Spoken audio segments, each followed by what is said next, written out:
Hello guys, good morning. Welcome back again to my YouTube channel. Bale, matagal tayong hindi nakapag-upload ng video natin dito sa YouTube. Kasi nga video sa pag-isip ng content. So ngayong araw, ito po, papakita po na yan. Yan po yung garden natin ng talong. So yung garden na po natin na yan ay tinanim natin noong July. So ngayon, July, August, September, October, November, 3 months. July, August, September, October. So 3 months na po sila. Tingnan nyo po yung mga talong natin. Within 3 months, ayan na po. Ayan, kung nakikita nyo, may mga bunga na po sila. Ayan po yan. Ang harvest natin po nito every 2 to 3 days. Depende po kung may marami na. 2 days, hina-harvest na natin. Nung araw, nung nag-harvest tayo dito, ang unang na-harvest natin ay siyam. Tapos naging 15. Tapos hindi natin naman, naging mahigit kalahating kilo na. Ngayong araw, titignan natin kung gaano karami ang ma-harvest natin dito sa ating tanim na talong. Ito po ang magiging sukatan natin. Meron po tayong kilohan. So kilo natin to. So sobra siya. Kailangan natin siya ng i-adjust para maging 0.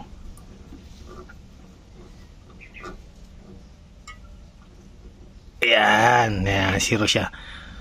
So tara, let's go at tignan natin kung ilang kilo ang ma-harvest natin sa ating mga tanim na talong ngayong araw. Tara, samahan niyo po kami. Let's go! So ito po, magsisimula na po tayo.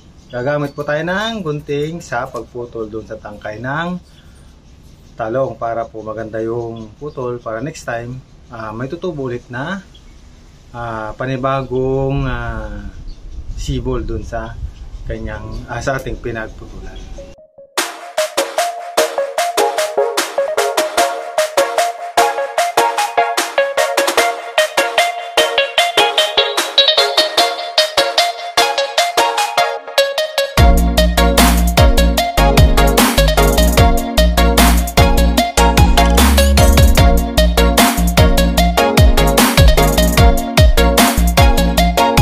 At brief story lang po dito sa ating garden na to. Nagsimula ito noong meron tayong online na seminar. So habang kasing nagsiseminar tayo, may time na mayroong nalilit yung instructor. Kaya napaisip ako kung anong pwedeng gawin habang wala yung mga instructor natin sa online. Kaya nakita ko nga itong bakanting bakuran na to. At naisip kong bakit kaya kung hindi ko tamnan ng halaman. So yun, linisan ko muna, tapos binungkal, tapos kinultivate, and then inisip ko kung anong magandang itatanim. Nung unang gusto kong itanim ay kamatis, pero ang sabi nung asawa ko, wag daw yung kamatis kasi madali daw mabulok. Talong na lang daw kasi mas matagal mapakinabangan ng talong. So guys, ano pang hinihintay nyo? Kung may mga bakanting lote kayo dyan, subukan nyo rin po magtanim ng halamang gulay. Ayan po, tapos na po tayo mag-harvest. Hanggang dito po yung na-harvest natin. Yan po. Tignan nyo. Hanggang dito. 3/4 po nung basket. So, medyo madami-dami po ngayon. Pero tignan natin kung ilang kilo po itong ma-harvest natin. Tara po. Let's go.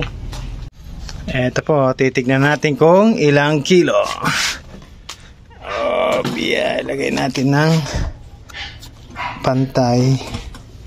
Ilang natin ng pantay at eto na, kilo reveal.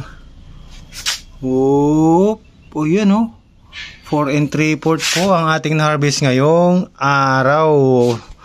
Nakakatawa naman po, napakaraming na-harvest natin. Pero sa kasamang palad po, meron po ditong mga talong na deform. Tsaka may yung mga maraming pong uod.